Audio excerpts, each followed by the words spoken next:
You are watching Wall Street Confidential on TheStreet.com TV. Joining me once again is Jim Cramer, co-founder of TheStreet.com. Hi, Jim. Some more on this this situation, this sort of revelation with the Bancroft family. Right. I'm curious.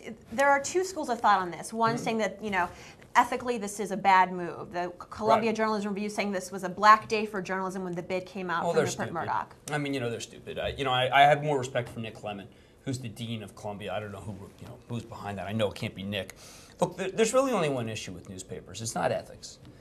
He can outsource China. He can say, listen, someone else covered China. What really matters here, layoffs. It's all that matters. If you're a newspaper, there you go. Bless hey, you. first on TheStreet.com. If you're a newspaper, you have a table of employment that's probably 2 to 3 times what it can really be afforded. I think that the people who are most rebelling against this bid, with James Ottaway, I mean, anyone who's ever applied for a journalism job knows you have to studiously stay away from the Ottaway papers because they're the worst. They have very little. I mean, they may have ethical integrity, but they don't have good journalism.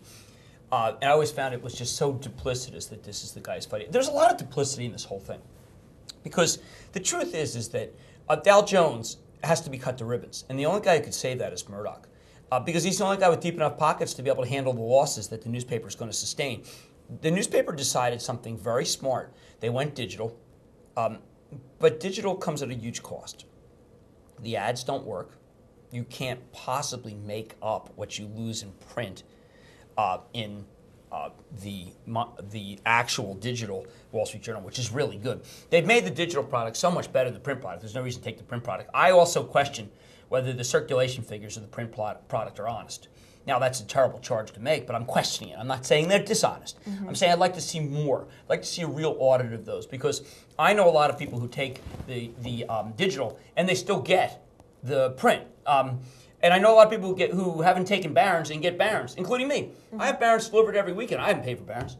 But that's the way it works. In print, what you pay, once you have a name, you just keep sending it to, so you have the ad base. So I think that what was really at stake here was journalism itself. And the Bancroft family mistakenly believed that independence is the secret to having good journalism. And the answer is deep pockets are the secret to having good journalism, because when I grew up, the Inquirer was the best paper on earth. And that's the Philadelphia Inquirer. And then it got destroyed. And I'm not saying anything that the editors haven't said. Minneapolis Star was the second best paper. That got destroyed. Wall Street, the San Francisco Chronicle got destroyed. What happens is the ad base goes, and then the paper gets destroyed. And that's what's going to happen with Dow Jones. And the idea that this wasn't the case is really another outrageous form of the media, because the media never wants to write critically about the media.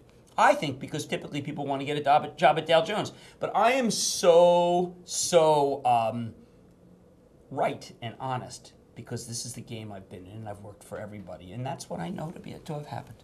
Without journalists, no journalism. You got to get the freight has to be paid by someone. Right. And it was going to be paid by the Bancrofts, and they didn't have the deep pockets to do it. All right. Thanks a lot, Jim Cramer. Wall Street Confidential here on TheStreet.com TV. Don't go away.